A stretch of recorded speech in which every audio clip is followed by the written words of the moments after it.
This story is titled, Caught My Girlfriend on a Secret Vacation with Her Ex, so I froze our joint account and left. Hey everyone!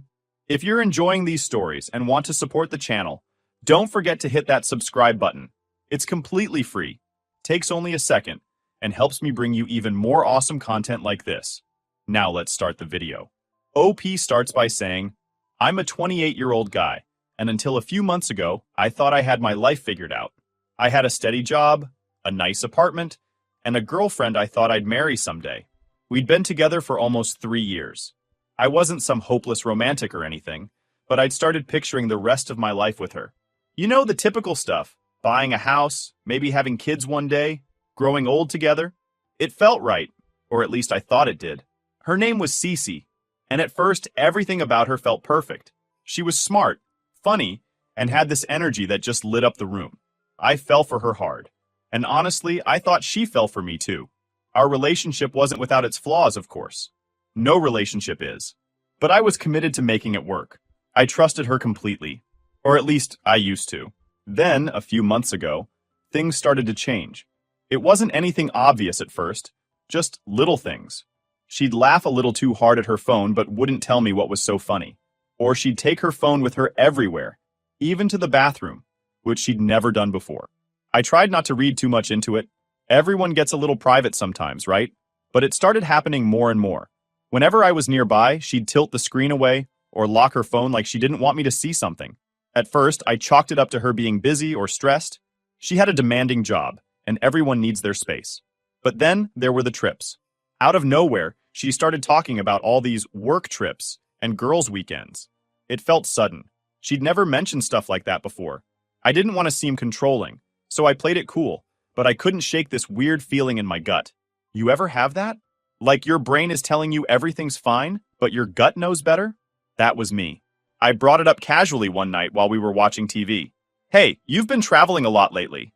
Everything okay at work? She shrugged without looking away from the screen. Yeah, just busy. Why? I could feel myself overthinking every word. No reason, I said, forcing a laugh. Just seems like you're always on the go lately. She finally looked at me and smiled, but it didn't reach her eyes. It's no big deal. You worry too much. Maybe she was right. Maybe I was worrying too much. I wanted to trust her. Hell, I did trust her, or at least I wanted to, but the feeling wouldn't go away. Every time she mentioned another trip or got defensive when I asked for details, that feeling in my gut grew stronger. I started noticing more things too, like how she'd always put her phone face down on the table, or how she'd get weirdly jumpy if I walked into the room while she was texting. It was like she didn't want me to know who she was talking to. I tried to give her the benefit of the doubt. I really did. I told myself I was being paranoid, that I was imagining things. But deep down, I knew something wasn't right. We had a joint bank account, something we'd opened together when we started saving for a house. It felt like a big step at the time, a sign that we were serious about building a future together. I didn't check it often. Most of our savings came from my paycheck, and I trusted her to manage it responsibly. But one day, I decided to take a look, and there it was. $3,000 gone in a single withdrawal. No heads up, no explanation. Just gone. I stared at the screen, my heart pounding. It didn't make sense. We'd talked about every big purchase before. That was our rule. If either of us wanted to spend more than $500, we'd talk about it first. It wasn't about control. It was about being on the same page. So why hadn't she said anything about this? I told myself there had to be a reasonable explanation. Maybe it was an emergency. Maybe she'd forgotten to tell me. I tried to stay calm, to not jump to conclusions. That night, I brought it up as casually as I could. Hey babe, I said while we were eating dinner. What's up with the $3,000 withdrawal? Did you buy something big? She didn't even look up from her phone. Oh yeah, I booked a girls' trip with Maria, she said, like it was the most normal thing in the world. I froze. A girls' trip? She hadn't mentioned anything about a girls' trip. I tried to keep my voice steady. A girls' trip? You didn't tell me about that. She finally looked up, rolling her eyes like I was being ridiculous. I didn't think I needed to give you a play-by-play of my plans. That hit me like a punch to the gut. I wasn't asking for a play-by-play, but $3,000 was a big deal, especially when we were supposed to be saving for a house. It's just, that's a lot of money, I said, trying to sound calm. We're trying to save, remember? She gave me this look, like I was the one being unreasonable. Relax, she said. We'll make it back. It's not the end of the world. Her dismissive tone pissed me off, but I bit my tongue. Maybe I was overreacting. Maybe she just needed a break, and I was making it into a bigger deal than it was. But that night, as I lay in bed staring at the ceiling, I couldn't shake the feeling that something was wrong. That's when the doubt turned into action. For the first time in our entire relationship, I decided to do something I'd never done before. I went through her phone. I didn't make the decision lightly to go through her phone. Honestly, it felt like a betrayal in itself. We'd always had this unspoken rule. No snooping. I've seen friends ruin relationships over stuff like that. Paranoia, jealousy, all the toxic behavior that spirals out of control. But lying there in bed, staring at the dark ceiling, I couldn't ignore the knot in my stomach anymore. Something was wrong, and I needed to know the truth. Her phone was on the nightstand, just sitting there like a ticking time bomb. I kept telling myself not to do it, that it was crossing a line. But every time I thought about that $3,000 and her dismissive attitude, my anger bubbled up. She'd acted like it was no big deal, but it was a big deal. We had plans, saving for a house, building a life together, and she just tossed that out the window like it didn't matter. I grabbed her phone, hands shaking a little, and unlocked it. She'd never changed her passcode, probably because she never thought I'd check. My chest felt tight as I scrolled through her apps, trying to figure out where to start.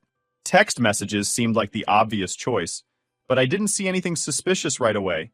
Just chats with friends, co-workers, family. For a split second, I thought maybe I was wrong. Maybe there really was nothing going on. Then, I saw the emails. At first glance, they looked normal. Confirmation emails from airlines and a hotel booking site. But as I opened one after another, the pieces started to fall into place. There were flight details, hotel reservations, and even a rental car, all under her name. But the kicker, none of it matched the timeline she'd given me for her girls' trip. In fact, there was no mention of her friend Maria anywhere in these emails. My heart pounded as I opened her messaging app. I scrolled past the usual chats until I found a name I didn't recognize. Nick. I clicked on it, and that's when my stomach dropped. It wasn't just casual conversation. It was full-on planning for a romantic getaway. They'd been talking for weeks, coordinating flights and schedules, making jokes about how worth it the trip would be. This wasn't just some fling or innocent hangout. This was premeditated. She'd lied to me, looked me in the eye, and acted like everything was fine while secretly planning a vacation with her ex. I couldn't stop reading. The texts painted a picture of a completely different Cece than the one I thought I knew. She called him Babe and talked about how much she missed him. There were messages about their plans for the trip, sightseeing, fancy dinners, even a couple's massage at the hotel spa. The worst part? She'd used our joint account to pay for most of it. I sat there in shock, scrolling through the messages over and over, hoping I'd somehow misunderstood. But there was no mistaking it. She wasn't going on a girls' trip. She was going on a romantic vacation with her ex-boyfriend, using the money we'd saved together for our future. I don't know how long I sat there staring at her phone. My mind raced with a million thoughts, from anger to heartbreak to sheer disbelief. How could she do this to me? After everything we'd been through, everything we'd planned together, how could she just throw it all away? I could have confronted her right then and there. I could have woken her up and demanded answers, but something stopped me. Part of me wanted to hear her try to explain herself, to see if she'd admit to what she'd done. But another part of me didn't want to give her the satisfaction of knowing how much she'd hurt me. I wanted her to feel the same shock, the same gut-wrenching betrayal I was feeling in that moment. So I put her phone back on the nightstand, exactly where I found it, and crawled back into bed. I didn't sleep a single minute that night. Every time I closed my eyes, I saw the messages, the emails, the hotel confirmation with both of their names on it. My mind kept replaying every moment of our relationship, looking for signs I'd missed. Had she always been like this? Was I just too blind to see it? The next morning, I acted like nothing was wrong. I watched her pack her suitcase, humming to herself like she didn't have a care in the world. She kissed me goodbye at the door, smiling like she was the perfect girlfriend. "Love you," she said. The words felt hollow now, like a bad joke. "Have fun," I said, forcing a smile. I wanted to scream at her, to tell her I knew everything. But instead, I let her walk out the door, suitcase in hand, heading off to her secret vacation. As soon as she was gone, I sat down at my laptop and logged into our joint bank account. I stared at the balance for a moment, my hands hovering over the keyboard. Then, without hesitation, I froze the account. No more withdrawals, no more spending. If she thought she could use my money to fund her little getaway, she had another thing coming. I felt a twisted sense of satisfaction as I hit the final button to lock the account. It wasn't just about the money, it was about taking back control. She'd made her choices, and now she was going to face the consequences. I wasn't going to let her get away with this. Not without feeling the same panic and betrayal she'd made me feel. I sat back in my chair, my heart still racing. For the first time in weeks, I felt a tiny sliver of relief. I didn't know what was going to happen next, but one thing was certain. I wasn't going to let her walk all over me anymore. After freezing the account, I sat in silence for a long time, staring at the screen. My mind was racing, a mix of anger, sadness, and something else I couldn't quite put into words. I knew she'd figure out what I'd done sooner or later, and I wasn't sure how I'd handle it when the call inevitably came. But right now, I didn't care. She deserved it. Every bit of the panic, frustration, and confusion she was about to feel, it was hers to own. By early afternoon, my phone started buzzing. I didn't even have to look at the screen to know it was her. I let it ring a few times before finally picking up, trying to keep my voice as calm and detached as possible. "What's up?" I said, like nothing was wrong. "What the hell did you do?" she yelled, her voice sharp and panicked. "My card's getting declined everywhere. What's going on with the account?" I leaned back in my chair, a small smirk creeping across my face. "Oh, I froze it," I said casually, as if I were talking about the weather. "Figured it was the least I could do after finding out you're on vacation with your ex." Dead silence. For a moment, all I could hear was her breathing, rapid and uneven. I could imagine her standing there, clutching her phone, scrambling to figure out what to say. Then came the denial. "It's not what you think," she blurted out. Her voice was shaky, desperate. "Cut the crap," I said, my tone icy. "I read the emails, Cece. I saw the texts. You've been planning this for weeks," she stammered, trying to find some excuse. But it was clear she was caught. There was no talking her way out of this one, and I wasn't in the mood to let her try. "Why?" I asked, cutting her off mid-sentence. "Why would you do this? If you wanted to be with him, why didn't you just leave me?" "I didn't want to hurt you," she cried, her voice breaking. For a second, it almost sounded genuine, but I wasn't buying it. I let out a bitter laugh, the sound cold and hollow even to my own ears. "You didn't want to hurt me?" I repeated. "So instead, you lied to me, stole our money, and went on a vacation with your ex? That was your brilliant plan to not hurt me?" She didn't answer right away. I could feel her struggling on the other end of the line, trying to come up with something, anything, that would make this all okay. And then, like a switch flipping, her tone changed. The guilt act was gone, replaced by anger and defensiveness. "You know what?" she snapped. "Maybe if you weren't so obsessed with saving for that stupid house, I wouldn't have needed to do this. You've been so focused on the future, you forgot about me." I couldn't believe what I was hearing. She was actually trying to make this my fault. "What the hell are you talking about?" I shot back. "You couldn't have talked to me, told me how you were feeling? Instead, you sneak around behind my back and spend our money on this?" She let out a long, exasperated sigh, like I was the one being unreasonable. "You just don't get it," she said. "I needed space. I needed time away to think." "With him?" I asked, my voice dripping with disbelief. "You needed space from me, so you went on vacation with your ex? How the hell does that make sense?" "He's just a friend," she snapped, her frustration boiling over. "You're blowing this way out of proportion." "Right," I said, my jaw clenched so tight it hurt. "Just a friend. That's why you had to lie about it. That's why you hid it from me." She didn't respond. The silence was deafening, and I could almost hear her brain working, trying to come up with a way to twist this into something that made sense. But I wasn't interested in hearing it. "We're done," I said finally, breaking the silence. "What?" she asked, her voice cracking. "You're breaking up with me? Over this?" I actually laughed, a short, bitter sound that didn't feel like me at all. "Are you seriously acting surprised right now?" I asked. "You lied to me, stole our money, and went on a secret trip with your ex. What did you think was going to happen?" "You can't just leave me stranded here," she yelled, panic creeping into her voice. "How am I supposed to get home?"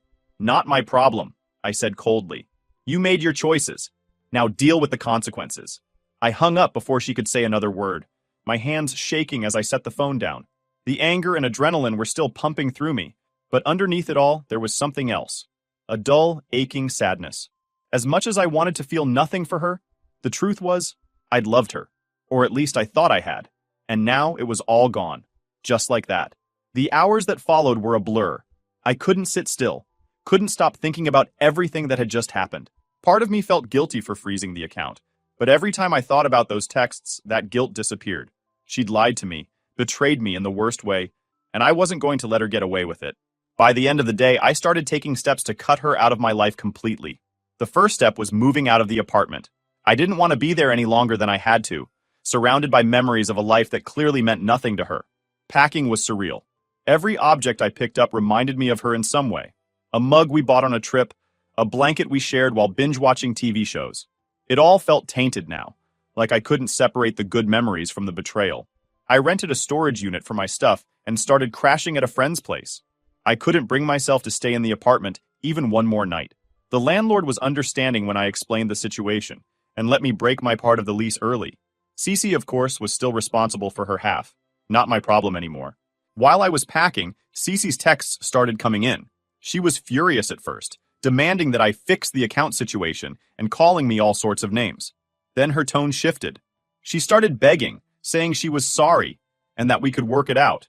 It was laughable. The sheer audacity of her trying to patch things up after what she'd done was just unreal. I didn't respond to a single message. I'd already blocked her on most platforms, but I left her number unblocked for a couple of days, just out of morbid curiosity to see what she'd try next. It didn't take long for her to start guilt-tripping me. "You're overreacting," one text read. "I just needed a break to clear my head. It wasn't a big deal." Not a big deal? She blew $3,000 of our savings, lied to my face, and went on a romantic getaway with her ex. How was that not a big deal? Another message came through shortly after. "I didn't mean to hurt you. I love you, and I want us to move past this." Move past this? I couldn't believe what I was reading. The more she texted, the angrier I got. Finally, I blocked her number too. I didn't need to see any more of her twisted attempts to rewrite the situation. A couple of days later, mutual friends started reaching out. Apparently, Cece had wasted no time spreading her version of the story. According to her, I was some heartless monster who abandoned her in the middle of nowhere and left her penniless. She conveniently left out the part where she lied, cheated, and used our joint account to fund her little vacation. The first time I heard about it, I actually laughed. It was so typical of her to play the victim. She'd always been good at manipulating people, twisting situations to make herself look innocent. But this time, I wasn't going to let her get away with it. I started telling my side of the story to anyone who would listen. I didn't hold back. I showed them the texts, the emails, even screenshots of the bank account transactions. Most people were shocked. A few said they'd always thought something was off about her, that she had a way of making everything about her. Others, though, still sided with her. They believed her sob story about being abandoned and thought I was in the wrong for freezing the account. At first, that bothered me. I wanted everyone to see her for who she really was. But eventually, I realized it didn't matter. I wasn't going to waste any more energy on her or her drama. The people who mattered believed me, and that was enough. One of the hardest parts was dealing with the practical fallout. Freezing the account was satisfying in the moment, but it also meant untangling all the shared finances we'd built up over 3 years. We'd been saving for a house, and while most of the money in the account was mine, some of it was hers. Legally, she was entitled to her share, but I wasn't in a rush to sort it out. She sent me a long, angry email about it a week later. "You can't just keep all the money for yourself," she wrote. "We saved that together, and I deserve my half." I didn't even bother replying. I'd already contacted my bank and explained the situation. They told me they couldn't release any funds without both account holders' signatures, which meant Cece couldn't touch a dime unless I agreed to it. I wasn't about to make it easy for her. Let her sweat it out. She'd already burned through most of her own money on the trip, and from what I'd heard, the flights and hotel were non-refundable. She'd screwed herself over, and I wasn't going to lift a finger to help. As time went on, I started to feel a strange mix of emotions. On one hand, I was furious at her for what she'd done. On the other hand, I was angry at myself for ignoring the red flags. Looking back, there were so many moments when I should have seen it coming. The defensiveness, the secrecy, the way she brushed off my concerns, it was all there. I just didn't want to believe it. I'd loved her, or at least I thought I did. But now I couldn't shake the feeling that I'd been in love with an illusion. The person I thought I knew, the person I thought I was building a life with, didn't really exist. She'd been wearing a mask the whole time, and I was too blind, or maybe too hopeful to see it. That realization hurt more than anything else. It wasn't just the betrayal or the money, or even the cheating. It was the loss of trust, the loss of the future I thought we were building together. I'd spent 3 years of my life with someone who didn't value me enough to be honest. And now, I was left to pick up the pieces. Despite everything, I started to feel a strange sense of relief. As much as it hurt, I knew I'd made the right decision. Staying with her would have only destroyed me in the long run. I deserved better. Someone who wouldn't lie, cheat, or manipulate me. And now, for the first time in years, I had the chance to find that. Cece, on the other hand, wasn't doing so great. Word got around that she was couch surfing at a friend's place because she couldn't afford rent. Apparently, her ex didn't stick around after the trip, leaving her high and dry. I'd be lying if I said I felt sorry for her. She made her bed, and now she had to lie in it. Breaking up with Cece was like ripping off a band-aid. Quick, messy, and painful, but ultimately necessary. Once the dust settled, I started focusing on rebuilding my life. The first step was closing every door she could use to come back into it.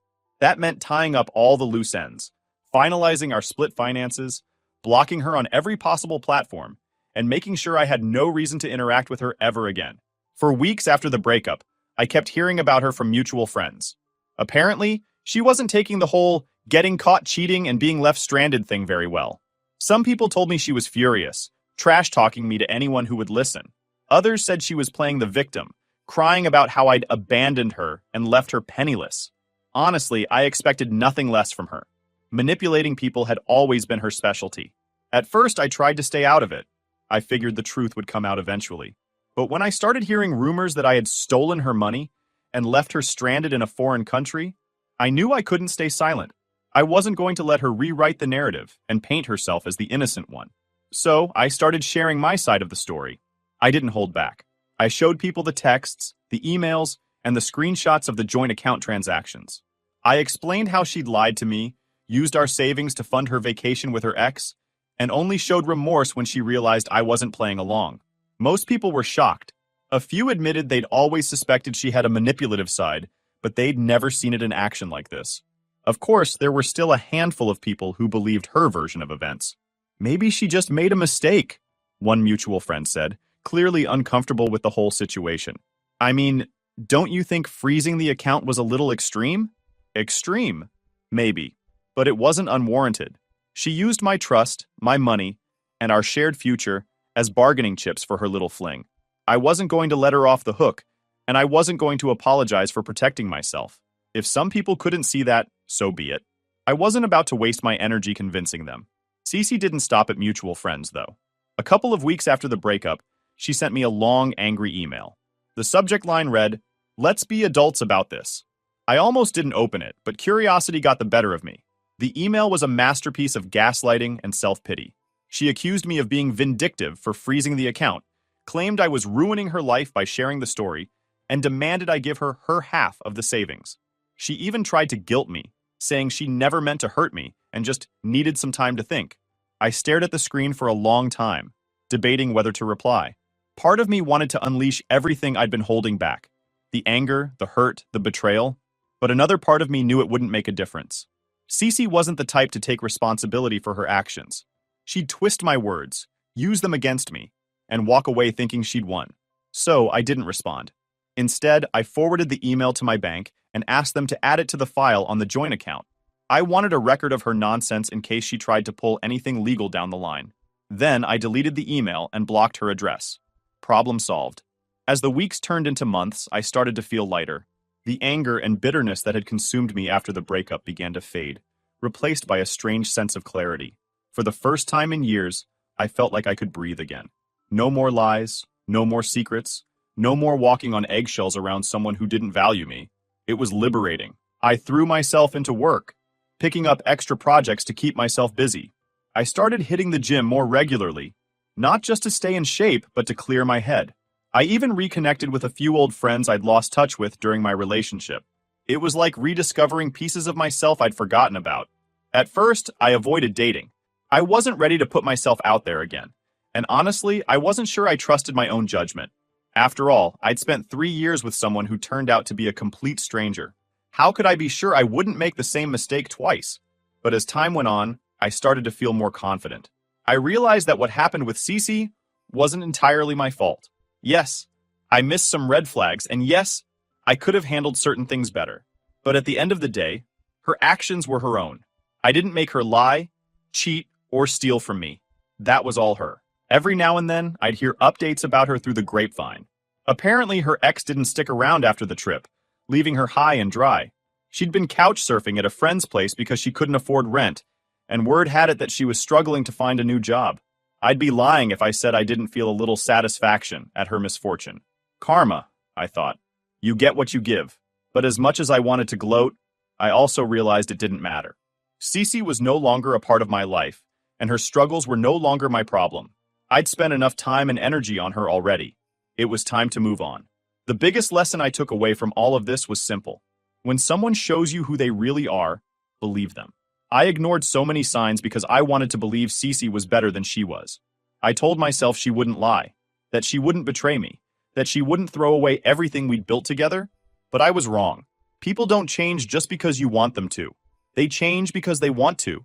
And Cece clearly didn't. Looking back, I'm grateful for the experience, as painful as it was. It taught me to trust my instincts, to set boundaries, and to value myself enough to walk away from people who don't. Sure, I lost 3 years of my life to someone who didn't deserve me, but I gained something far more important: self-respect. Now, I'm in a better place. I've moved into a new apartment, made some new friends, and even started dating again. It's not easy to put yourself out there after something like this, but I'm taking it slow. One thing I know for sure is that I'll never settle for less than I deserve again. As for Cece, the last I heard, she was still couch surfing and trying to scrape together enough money to get back on her feet. I don't know if she's learned anything from all of this, but honestly, I don't care. She made her choices, and I made mine. And for the first time in a long time, I feel like I'm exactly where I'm supposed to be.